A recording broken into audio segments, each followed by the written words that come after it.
Hello ಸ್ನೇಹಿತರೆ, welcome back to my channel. ಇವತ್ತು ಸ್ನೇಹಿತರೆ, ನಾನು ಎಕ್ಸಿಬಿಷನಿಂದ ಬಂದ ಮೇಲೆ ರಾತ್ರಿ ಸಾನು ಕನ್ಫ್ಯೂಷನಲ್ಲಿ ಯಾರ್ಯಾರು ಏನೇನು ತೊಗೊಂಡಿದ್ದೀನಿ, ಎಷ್ಟು ತೊಗೊಂಡಿದ್ದೀನಿ, ಸಾಕಾಗುತ್ತೋ ಇಲ್ವೋ ಅಂತ ಎಲ್ಲನೂ ಕೂತ್ಕೊಂಡು ಲೆಕ್ಕ ಮಾಡ್ತಾ ಇದ್ದಾಳೆ. ಸೊ ಲಾಸ್ಟ್ ವ್ಲಾಗ್ ನೋಡಿಲ್ಲ ಅಂದರೆ ಪ್ಲೀಸ್ ನೋಡಿ. ನಾವು ಮೈಸೂರು ಎಕ್ಸಿಬಿಷನ್ಗೆ ಹೋಗಿದ್ವಿ. ಅಲ್ಲಿ ಯಾಕೆ ಇಷ್ಟೊಂದು ಹೇರ್ ಬ್ಯಾಂಡ್ ತೊಗೊಂಡಿದ್ದಾಳೆ ಅಂದರೆ, ಅವಳ ಫ್ರೆಂಡ್ಸ್ಗೆ ನ್ಯೂ ಇಯರ್ ಗಿಫ್ಟ್ ಕೊಡೋದಕ್ಕೆ ಅಂತ ಹೇಳಿಬಿಟ್ಟು 1 ಡಜನ್ ತೊಗೊಂಡಿದ್ದಾಳೆ.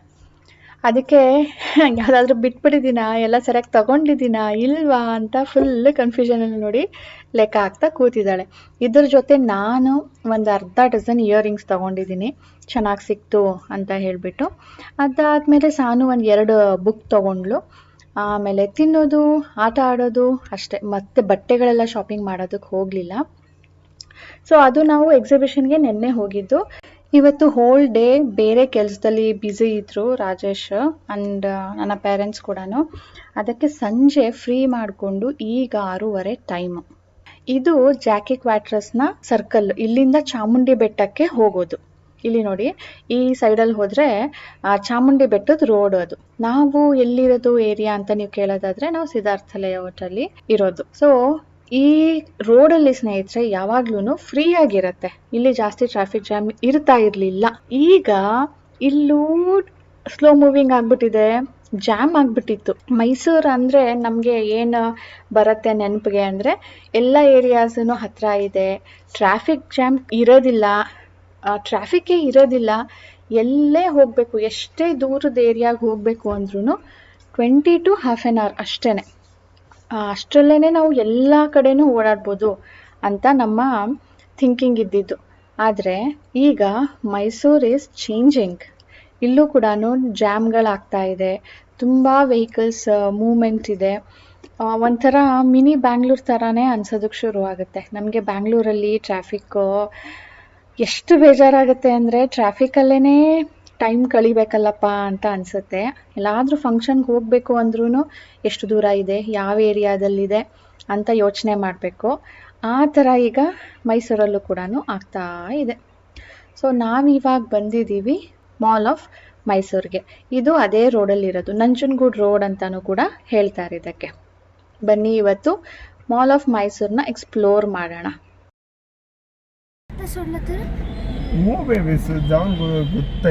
ನಮ್ಮ ಸಾನು ಒಂದು ಕ್ವೆಶ್ಚನ್ ಕೇಳಿದ್ಲು. ಕೇಳಿದ ತಕ್ಷಣನೇ ನಮಗೆ ಈಗ ನಾವು ಎಲ್ಲಿದ್ದೀವಿ ಗೊತ್ತಾ? ಒಂದು ನಿಮಿಷ, ಸ್ಪ್ಲಿಟ್ ವಿಂಡೋ ಮಾಡ್ಕೊಳ್ಳೋ, ಚೆನ್ನಾಗಿರುತ್ತೆ. ಪಾರ್ಕಿಂಗ್ ಲಾಟ್ಗೆ ಹೋಗ್ತಾ ಇದ್ದೀವಿ. ಅಲ್ಲಿ ನೋಡಿ ಗ್ಯಾಪ್ ಎಷ್ಟಿದೆ ಅಂತ. ಸಾನು ಕೇಳಿದ್ಲು, ಈಗ ನೀವು ಬ್ರೇಕ್ ಹಾಕಿದ್ದೀರಾ, ಬ್ರೇಕ್ ಬಿಟ್ಟರೆ ಏನಾಗುತ್ತೆ? ಏನಾಗುತ್ತೆ ಸೋನಾ?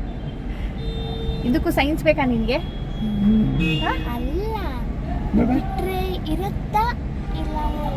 ಬ್ರೇಕ್ ಪರ್ಪಸ್ ಏನು? ಫಸ್ಟ್ ಆಫ್ ಆಲ್ ಗಾಡಿ ನಿಂತ್ಕೊಳ್ಳಿ ಅಂತ ತಾನೇ. ಬ್ರೇಕ್ ಬಿಟ್ರೆ ಏನಾಗುತ್ತೆ? ಪಿಜೆ ಮಾಡ್ತಾಳೆ ಸಾನು. PJ logical. ಅದು ನಾವು ಟೆಸ್ಟ್ ಡ್ರೈವ್ಗೆ ಹೋಗಿದ್ವಲ್ಲ, ಅವ್ರು ಹೇಳಿದ್ರು 1 ಬ್ರೇಕ್ ಕೊಟ್ಟರೆ ಅದು ಹಂಗೆ ನಿಂತ್ಕೊಳ್ಳಿ. ಅದು ಆಟೋ ಹೋಲ್ಡ್ ಅಂತ ಆಪ್ಷನ್ ಇದೆ ಅದು. ಈಗ ಸ್ನೇಹಿತರೆ ನಾವು ಬಂದಿದ್ದೀವಿ ಮೈಸೂರು ಮಾಲ್ ಆಫ್ ಮೈಸೂರು. ಅಲ್ಲಿಗೆ ಪಾರ್ಕಿಂಗ್ ಫುಲ್ ಆಗಿದೆಯಂತೆ, ಅದಕ್ಕೆ ವೆಯ್ಟ್ ಮಾಡಿ ಅಂದರು. ಇಲ್ಲಿ ಕಾಯ್ತಾ ಇದ್ದೀವಿ ಕ್ಯೂ ಅಲ್ಲಿ. ಟೈಮ್ ಈಗ 7 ಗಂಟೆ ಆಗಿದೆ. ಬೆಳಿಗ್ಗೆಯಿಂದನೂ ಹೋಲ್ ಡೇ ಬ್ಯುಸಿ ಇದ್ದರು ರಾಜೇಶ್. ಅದಕ್ಕೆ ಆಫ್ಟರ್ 6 ಫ್ರೀ ಆಗಿದ್ದು. ಆಮೇಲೆ ಎಲ್ಲಿಗೆ ಹೋಗೋದು ಎಲ್ಲಿಗೆ ಬೇಡ ಅಂತ ಡಿಸ್ಕಸ್ ಮಾಡಿ ಇದು ಹತ್ತಿರ ಇದೆ, ಇಲ್ಲಿಗೆ ಹೋಗೋಣ ಬಾ, ನಮ್ಮ ಸಾನಕ್ಕೆ ತೋರಿಸೋಣ ಹೆಂಗಿದೆ ಮೈಸೂರು ಮಾಲು ಅಂತ. ಇದು ಹತ್ತಿರ ಇದೆ ಅಂತ ಬಂದಿದ್ದು, ಇನ್ನು ತುಂಬ ಸಿಟಿಗೆ ಹೋದರೆ ಸಿಗತ್ತೆ, ಸಿಟಿ ಸೆಂಟರಲ್ಲಿ ಇದೆ. ಸೊ ಈಗ ಸದ್ಯಕ್ಕೆ ಇಲ್ಲಿ ಬಂದಿದ್ದೀವಿ. ಜಾಸ್ತಿ ಹೊತ್ತೇನಿಲ್ಲ, ಏನೇನಿದೆ ಏನಿಲ್ಲ ನೋಡ್ಕೊಂಡು ಬರೋಣ ಅಂತ ಹೇಳಿಬಿಟ್ಟು. ನ್ಯೂ ಇಯರ್ ವೀಕೆಂಡ್ ಆಗಿರೋದ್ರಿಂದ ಆ್ಯಂಡ್ ರಜಾ ಬ್ಯಾಕ್ ಟು ಬ್ಯಾಕ್ ಇರೋದ್ರಿಂದ ಎಲ್ಲ ಕಡೆನೂ ರಶ್ ಅಂತೆ.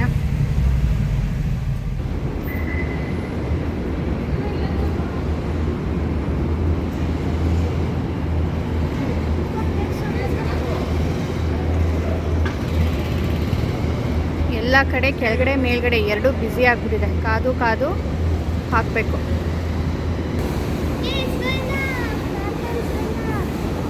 ನಮ್ಮದು ಮೇಲಾಗ್ತಿದ್ದಾರೆ, ನಾನು ಕೆಳಗಡೆನೇ ಇರುತ್ತೆ ಅಂದ್ಕೊಂಡೆ. ಯಾರಾದರೂ ಕೆಳಗಡೆ ಇಟ್ಬಿಟ್ರೆ ಕಾರ್ನ ಫಸ್ಟ್ ಟೈಮ್ ನಮ್ಮ ಬೆಂಗಳೂರಿನ ಮಾಲ್ ಆಫ್ ಏಷ್ಯಾಲಿ ಕ್ಯೂ ಅಂತ ಎಂಟ್ರಿ ಕೊಟ್ಟು ತೊಗೊಳೋದಕ್ಕೆ ಮಾಲ್ ಒಳಗಡೆ ಅಷ್ಟು ರಶ್ ಆಗಿದೆಯಂತೆ. ಕ್ರಿಸ್ಮಸ್ ಹಾಲಿಡೇ ಇತ್ತಲ್ವಾ, ಅದಕ್ಕೆ ನ್ಯೂ ಇಯರ್ಗೂ ಹಾಗೆ ಆಗೋ ಚಾನ್ಸಸ್ ಇದೆ. ಸೊ ನಮಗೆ ಮೊದಲೇ ಅಲರ್ಟ್ ಬಂದಿದೆ ಅಲ್ಲಿಗೆ ಹೋಗಬೇಡಿ ಅಂತ. ನಾವು ಈ ಸರಿ ಎಲ್ಲಿ ಹೋಗ್ತೀವಿ ಗೊತ್ತಿಲ್ಲ. ಬನ್ನಿ ನಡೀರಿ. ಹ್ಞೂ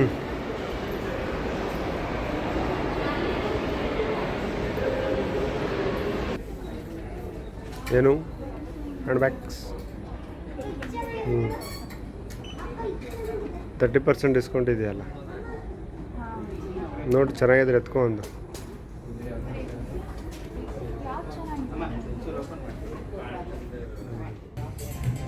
ಹಾಂ, ಏನಪ್ಪ ಸಮಸ್ಯೆ ಏನು ಇದರಲ್ಲಿ?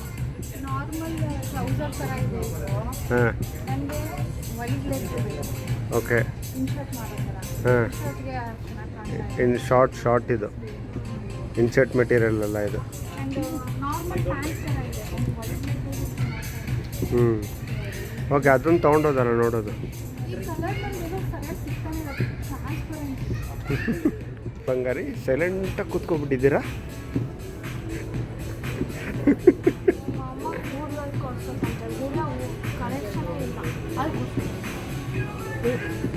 ಬಟ್ ನಿನ್ಗೆ ಏನು ಕಂಡೀಷನ್ ಹಾಕಿದ್ದು ಬರ್ಬೇಕಾದ್ರೆ? ಹಾಂ, ತಿರುಗು ಈ ಕಡೆ, ತಿರುಗಮ್ಮ. ಏನು ಕೇಳಂಗಿಲ್ಲ, ಕೊಡಿಸಿ ಅಂತ ಫೋರ್ಸ್ ಮಾಡೋಂಗಿಲ್ಲ. ಹಂಗಾದ್ರೆ ಕರ್ಕೊಂಡು ಹೋಗ್ತೀಪ ಅಂತ ಕರ್ಕೊಂಡು ಬಂದಿರೋದು ಇವತ್ತು. ಅದಕ್ಕೆ ಹೌದು, ಹೆಂಗೆ ಕೂತವ್ರು ನೋಡಿ, ದೇವ್ರ ಥರ ಸೈಲೆಂಟಾಗಿ. ಹಾಂ, ಇದೇ ಥರದ್ದಲ್ಲ ಕೇಳಿದ್ದು ನೀನು. ತಗೋ, ಚೆನ್ನಾಗಿದೆ.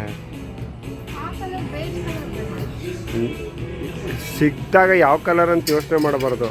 ತಗೋ, ಇದು ಏನಾಗಿದೆ, ಚೆನ್ನಾಗೇ ಇದೆಯಲ್ಲ. ಅವ್ರ ಮಾಲ್ ಆಫ್ ಮೈಸೂರು ಚಿಕ್ಕದು ಸ್ವಲ್ಪ. ಈಗ ನೋಡಿ, ನಾನು ಮಿಡಲಲ್ಲಿ ಇದ್ದೀನಿ. ಒಂದು ರೌಂಡ್ ತೋರಿಸ್ತೀನಿ ಏನೇನಿದೆ. ಟಲೂನ್ಸು ನಾವು ಫಸ್ಟ್ ಹೋಗಿದ್ದು ಲಿಫ್ಟಿಂದ ಹೊರಗಡೆ ಬಂದ ತಕ್ಷಣವೇ. ಸೊ ಆಮೇಲೆ ಈ ಕಡೆ ಈ ಅಂಗಡಿಗಳಿದೆ. ಇದು ಅದರ್ ಎಂಡ್.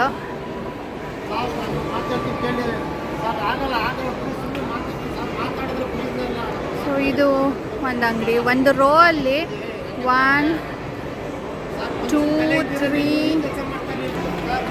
ಒಂದು ರೋ ಅಲ್ಲಿ 5 ಶಾಪ್ಸ್ ಇದೆ. ಸೊ ಈ ಕಡೆ 5, ಆ ಕಡೆ 5, ಅಲ್ಲಿ ದೊಡ್ಡ ದೊಡ್ಡ ಒಂದು ಅಂಗಡಿ.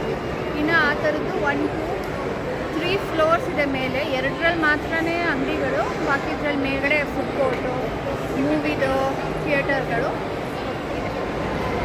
ಈಗ ಫುಡ್ ಕೋರ್ಟಲ್ಲಿ ಬಂದು ಕೂತಿದ್ದೀವಿ ಸ್ನೇಹಿತರೆ. ಇಲ್ಲೇ ಪಿಜ್ಜಾ ಹಟ್ ಇದೆ, ಪಿಜ್ಜಾ ಟೇಸ್ಟ್ ಮಾಡ್ತಾ ಇದ್ದೀವಿ. ಇವತ್ತೇನೋ ಆಫರ್ ಇದೆ. ಇವತ್ತಾ ಅಥವಾ ನಾರ್ಮಲ್ ಆಗಿರುತ್ತಾ ಗೊತ್ತಿಲ್ಲ. ಬೈ 1 ಮೀಡಿಯಮ್ ಸೈಜ್ ಪಿಜ್ಜಾ, ಅದ್ರ ಜೊತೆ ಫ್ರೆಂಚ್ ಫ್ರೈಸು, ಪೆಪ್ಸಿ ಮತ್ತು ಗಾರ್ಲಿಕ್ ಸ್ಟಿಕ್ ಅಷ್ಟು ಫ್ರೀ ಇದೆ. ಸೊ ಇವತ್ತು ನಾವು ಪರ್ಸ್ನಲ್ ಪಿಜ್ಜಾ ತೊಗೊಳ್ತಾ ಇಲ್ಲ, ಮೀಡಿಯಮ್ ಸೈಜ್ದು ತೊಗೊಳ್ತಾ ಇದ್ದೀವಿ. ಬೇಗ ಬರುತ್ತೆ ಅಂತ ಅಂದ್ಕೊಂಡಿದ್ದೀನಿ. ಫುಡ್ ಕೋರ್ಟು ಒಂದ್ಸಾರಿ ನಿಮಗೆ ಫುಲ್ ತೋರಿಸ್ತೀನಿ ನೋಡಿ. ಇಲ್ಲಿ ಸಬ್ವೇ ಇದೆ, ಮೈಸೂರು ಕಡಾಯಿ ಇವ ರೆಸ್ಟೋರೆಂಟ್ ಅನಿಸುತ್ತೆ. ಸೊ ಮೇಲ್ಗಡೆ ಎಲ್ಲ ಮೂವೀಸು. ಇಲ್ಲಿ ಇಲ್ಲೇ ಐನಾಕ್ಸು ಮೇಲ್ಗಡೆ ಎಲ್ಲ, ಮೇಲ್ಗಡೆ ಏನಿದೆ ಗೊತ್ತಿಲ್ಲ. ಸೊ ಇಲ್ಲಿ KFC, ಇವತ್ತು ನಾವು KFC ಟೇಸ್ಟ್ ಮಾಡೋಂಗಿಲ್ಲ. ಬಾಸ್ಕಿನ್ ರಾಬಿನ್ ಇದೆ. ಚೈನೀಸ್ ಓಕ್ ಪ್ಯೂರ್ ವೆಜ್ದು ಒಂದು ಚಿಕ್ಕ ರೆಸ್ಟೋರೆಂಟ್ ಇದೆ. ಪಿಜ್ಜಾ ಹಟ್, ಡಾಮಿನೋಸ್ ಪಕ್ಕನೇ ಇದೆ. ಲಾಲ್ ಕಿಲಾ ಎಕ್ಸ್ಪ್ರೆಸ್, ಮುಗ್ಲೈ ಆ್ಯಂಡ್ ಮೋರ್. ಓಕೆ, ಅದು ಒಂದು MDP coffee house. Street food ಯಾವುದೋ ಒಂದು ಅಂಗಡಿ ಇದೆ. ಇದು ಮೀಡಿಯಮ್ ಸೈಜ್ದು ಪನ್ನೀರ್ ಟಿಕ್ಕಾ ಸಮಥಿಂಗ್ ಏನೋ ಹೆಸರಿತ್ತು. ಅಂದರೆ ಇದು ಸ್ವಲ್ಪ ಸ್ಪೈಸಿ ಇರುತ್ತಂತೆ. ಟಿಕ್ಕಾ ಅಂದರೆ ಅದಕ್ಕೆ ಮಸಾಲೆ ಹಾಕಿರ್ತಾರಲ್ವಾ ಅದಕ್ಕೆ. ಸೊ ಅದರ ಜೊತೆ ಫ್ರೈಸ್ ಮತ್ತು ಗಾರ್ಲಿಕ್ ಸ್ಟಿಕ್ಸ್. ಇದಕ್ಕೆ 549 ಇತ್ತು ಆಯಿತಾ. ಅದ್ರ ಜೊತೆ ಇದು 3 ಕೂಡ ಫ್ರೀ ಕೊಟ್ಟಿದ್ದಾರೆ. ಅದರ್ವೈಸ್ ಫ್ರೆಂಚ್ ಫ್ರೈಸ್ 99 ರುಪೀಸ್ ಇರುತ್ತೆ. ಗಾರ್ಲಿಕ್ ಬ್ರೆಡ್ ಅಷ್ಟೇ 150 100 ಇರುತ್ತೆ. ಪೆಪ್ಸಿ 120-30 ರುಪೀಸ್ ಏನೋ ಸೊ ಇರುತ್ತೆ. ಇವತ್ತು ಯಾಕಪ್ಪ ಪಿಜ್ಜಾಕ್ಕೆ ಬಂದಿರೋದು ಮತ್ತೆ ಅಂದರೆ, ಆ್ಯಕ್ಚುಲಿ ನನ್ನ ಶಾಪಿಂಗು ಇದು, ರಾಜೇಶ್ ಅವರ ಶಾಪಿಂಗು ಇದು, ನನ್ನ ಶಾಪಿಂಗು. ಇದನ್ನೆಲ್ಲ ಶಾಪಿಂಗ್ ನಮ್ಮ ಸಾನು ಅವ್ರದ್ದು ಶಾಪಿಂಗ್ ಬ್ಯಾಗ್ ಬಂದಿಲ್ಲ. ಸೊ ಅವಳ demand pizza, Pepsi, choco lava cake ಅದನ್ನು ಬಂದಿಲ್ಲ. So garlic bread, fries. So ನೋಡಿ, ಅವಳಿಗೆ ಶಾಪಿಂಗ್ ಮಾಡಿಲ್ಲ ಅಂದಿದ್ದಕ್ಕೆ ನಾವು ಏನೆಲ್ಲ ತೊಗೊಳ್ಬೇಕಾಗಿ ಬಂತು ಇವತ್ತು. ಪ್ಯಾಂಟಲೂನ್ಸಲ್ಲಿ ಮಕ್ಕಳದು ಇವಳ ಸೈಜ್ದು ಕಲೆಕ್ಷನ್ ಇರಲಿಲ್ಲ. ಅದಕ್ಕೆ ಅವರಂದರು ಇಲ್ಲ ನಿಮಗೆ ದೊಡ್ಡ ಅಂಗಡಿಯಲ್ಲಿ ಮತ್ತೆ ಜಾಸ್ತಿ ಸಿಗತ್ತೆ ಕಲೆಕ್ಷನ್ನು, ಬ್ಯಾಂಗ್ಳೂರಲ್ಲಿ ನೋಡಿ ಅಂದರು. ಅಷ್ಟೆಷ್ಟು ಕೊಟ್ಟಿದ್ದಾರೆ ಪ್ರೈಸ್? ಹಾಂ, ಫ್ರೈಸ್ ಕಡಿಮೆ ಇದೆ, ತಗೋ ಹಾಕು. ಟೇಸ್ಟ್ ಹೇಳಬೇಕಂದ್ರೆ ಚೆನ್ನಾಗಿತ್ತು ಸ್ನೇಹಿತರೆ. ಈಗ ಪರ್ಸ್ನಲ್ ಪಿಜ್ಜಾಗೆ ಸ್ವಲ್ಪ ಚೀಸ್ ಕಡಿಮೆ ಇರುತ್ತೆ, ಬಟ್ ಇದು ಮೀಡಿಯಮ್ ಸೈಜ್ ಅಲ್ವಾ, ಸ್ವಲ್ಪ ಜಾಸ್ತಿ ಹಾಕಿರ್ತಾರೆ. ಆ್ಯಂಡ್ ಬ್ರೆಡ್ ಸ್ಟಿಕ್ಸ್ ಕೂಡ ಚೆನ್ನಾಗಿತ್ತು, ಬಟ್ ಇನ್ನೂ ಸ್ವಲ್ಪ ಫ್ಲೇವರ್ ಇರ್ಬೋದಿತ್ತು. ಬಟ್ ಫ್ರೆಂಚ್ ಫ್ರೈಸ್ಗೂ ಅವರು ಮಸಾಲೆ ಹಾಕಿದ್ರು, ಅದು ಕೂಡ ಚೆನ್ನಾಗಿತ್ತು. ಸೊ ನೀವೇನಾದರೂ ಹೋದರೆ ಒಂದ್ಸರಿ ಟ್ರೈ ಮಾಡಿ. ಅಮ್ಮ ಅಪ್ಪನಿಗೆ ಕೇಳಿದ್ವಿ ಪಿಜ್ಜಾ ತೊಗೊಂಡು ಬರೋದಾ ಅಂತ, ಅವ್ರಿಗೆ ಇಷ್ಟ ಆಗಲಿಲ್ಲ. ಅದಕ್ಕೆ ನಾವು ಇಲ್ಲೇ ತೊಗೊಂಡು ಡಿನ್ನರ್ ಮಾಡ್ಕೊಂಡು ಹೋಗ್ತಾ ಇದ್ದೀವಿ. ತಗೋ ಚಿನ್ನಿ, ಯಾವಾಗ ನೋಡಿದ್ರು ಗಾರ್ಲಿಕ್ ಬ್ರೆಡ್ಡು ಅಂತಿದ್ದಲ್ಲ.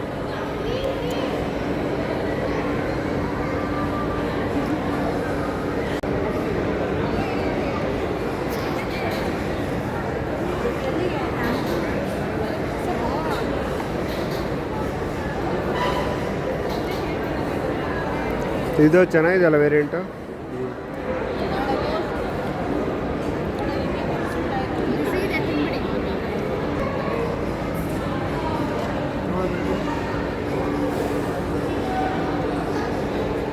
ಮೂರು ಜನ cheers. Year end celebration.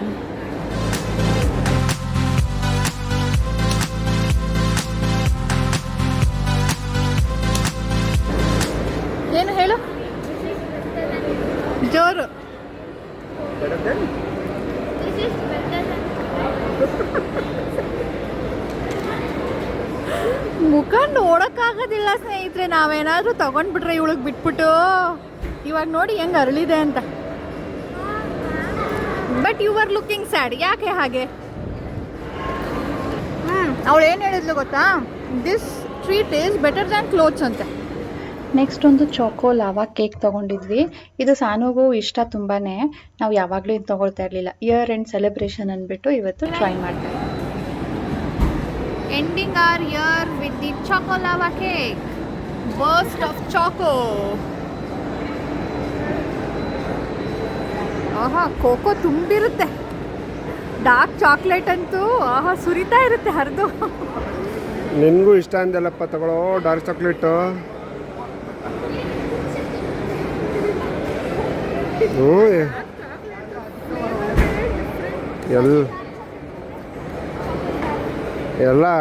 ಎಲ್ಲ ಮಾಸ್ಟರ್ ಶೆಫ್ ಸೆಲೆಬ್ರಿಟಿ ಜಡ್ಜಸ್ಗಳಾಗ್ಬಿಟ್ಟವ್ರೆ.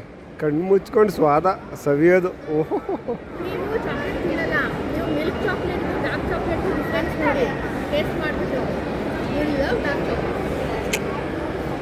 ಬಂದಿದ್ದೆ 7 ಗಂಟೆಗೆ. 1 ಅವರ್ 2 ಅವರ್ ನಮಗೆ ಅಲ್ಲಿ ಶಾಪಿಂಗಲ್ಲೇ ಆಯಿತು. ಅದಾದಮೇಲೆ ಇಲ್ಲೇ ಊಟ ಮಾಡಿಕೊಂಡು ಮನೆಗೆ ಹೋಗಿ ಮಾರನೇ ದಿನ ಬೆಳಿಗ್ಗೆ ನಾವು ಮತ್ತೆ ಹೊರಟ್ವಿ ನಮ್ಮ ಅತ್ತೆ ಮನೆ ಕಡೆ ಹೋಗೋದಕ್ಕೆ. ಸೊ ನಮ್ಮ ಮೈಸೂರಿನ ಟ್ರಿಪ್ ಹೀಗಿತ್ತು. So hope you enjoyed. ಹಳೆ ವ್ಲಾಗ್ಸ್ನೆಲ್ಲ ನೀವು ನೋಡಿಲ್ಲ ಅಂದರೆ ಪ್ಲೀಸ್ ನೋಡಿ. ಡೈಲಿ ಒಂದೊಂದು ಹಾಕ್ತಾ ಇದ್ದೀನಿ. ಇದೆಲ್ಲ ಕೂಡ ಕ್ರಿಸ್ಮಸ್ ಹಾಲಿಡೇಸ್ದು. ನಾನು ಮನೆಗೆ ಬಂದ ಮೇಲೆ ಎಡಿಟ್ ಮಾಡಿ ಅಪ್ಲೋಡ್ ಮಾಡ್ತಾ ಇದ್ದೀನಲ್ಲ ಅಂತ ನಿಧಾನಕ್ಕೆ ಹಾಕ್ತಾ ಇದ್ದೀನಿ. Hope you understand. ಯಾಕಂದರೆ ನನಗೆ ಅಲ್ಲಿ ಹೋದಾಗ ನೆಟ್ವರ್ಕ್ ಇಶ್ಯೂ ಇರುತ್ತೆ ಅಥವಾ ಎಡಿಟ್ ಮಾಡೋದಕ್ಕೆ ಆಗಿರೋದಿಲ್ಲ. ಹಾಗಾಗಿ ನಾನು ನಿಧಾನಕ್ಕೆ ಹಾಕಿದ್ದೀನಿ ಸ್ನೇಹಿತರೆ. ಕಲರ್ ಹಚ್ಕೊಂಡೆ ಇಲ್ಲ, ತುಂಬಾ ಏಜ್ ಆಗಿರೋ ಥರ ಕಾಣಿಸ್ತೀನಿ ಅಲ್ವಾ? ನಮ್ಮ ಅಮ್ಮಗೆ ಎಷ್ಟು ಏಜ್ ಆಗಿದೆ ಹೇಳಿಪ್ಪ ನೋಡೋಣ. ಕಲರ್ ಈಗ ಹಚ್ಕೊಂಡಿರಲ್ಲ. ನನಗೂ ಬಿಳಿ ಕೂದಲಾಗಿದೆಯಪ್ಪ, ಹಂಗಂದ್ರೆ ನನಗೂ ಏಜ್ ಆಗ್ಬಿಟ್ಟಿದೆ ಅಂತಾನೆ ಅರ್ಥ. ಈಗ ಎಲ್ಲರಿಗೂ ಬಿಳಿ ಕೂದಲಾಗುತ್ತೆ. ನಮ್ಮಮ್ಮ ನೋಡಿ ನಾನು ಕಲರ್ ಹಾಕಿಲ್ಲ, ಡೈ ಹಾಕಿಲ್ಲ ಅಂತ ಹೇಳ್ತಾ ಇದ್ದಾರೆ. ಸೊ ಈಗ ನಾವು ಹೊರಟಿದ್ದೀವಿ ಮೈಸೂರಿಂದ ನಮ್ಮ ಅತ್ತೆ ಮನೆಗೆ. ಬಂದಾಗ್ಲಿಂದನೂ ಫುಲ್ ಬ್ಯುಸಿನೇ, ಅದಕ್ಕೆ ಅಮ್ಮನ ಜೊತೆ ಕುತ್ಕೊಂಡು ಮಾತಾಡೋದಕ್ಕೂ ಆಗಲಿಲ್ಲ. ಅಮ್ಮ ಬ್ಯುಸಿ ಇಲ್ಲ ಅಂದರೆ ನಾನು ಬ್ಯುಸಿ. ಸೊ ಈಗ ಹೊರಟಿದ್ದೀವಿ ನೋಡಿ, ಅಮ್ಮ ತಗೊಂಡು ರೆಡಿ. ಏನಾದರೂ ಹೇಳ್ಬೇಕಮ್ಮ? ತುಂಬ ಜನ ನೀನು ಬಂದಾಗೆಲ್ಲನೂ ಹೇಳ್ತಾರೆ ಹಾಯ್ ಅಮ್ಮ ಹೇಗಿದ್ದೀರಾ ಅಂತ ಕಾಮೆಂಟ್ ಮಾಡ್ತಾರೆ. ಎಲ್ಲರಿಗೂ ಥ್ಯಾಂಕ್ ಯು. ಸಂಕ್ರಾಂತಿ ಹಬ್ಬದ ಶುಭಾಶಯಗಳು ಎಲ್ಲರಿಗೂ. Advance. ಹೊಸ ವರ್ಷದ್ದು ಶುಭಾಶಯ ಫಸ್ಟು. ಹೌದು, advance happy new year. But ಇದು ಬರೋ ತನಕ ನ್ಯೂ ಇಯರ್ ಬಂದ್ಬಿಟ್ಟಿರುತ್ತೆ ಹಾಕೋದು. ಹೊಸ ವರ್ಷ ಶುಭಾಶಯ, ಆಮೇಲೆ ಸಂಕ್ರಾಂತಿ ಹಬ್ಬದ ಶುಭಾಶಯ. ಎಲ್ಲರಿಗೂ ಒಳ್ಳೇದಾಗಲಿ. ಒಳ್ಳೇದಾಗಲಿ. ಓಕೆ, ಬಾಯ್ ಬಾಯ್.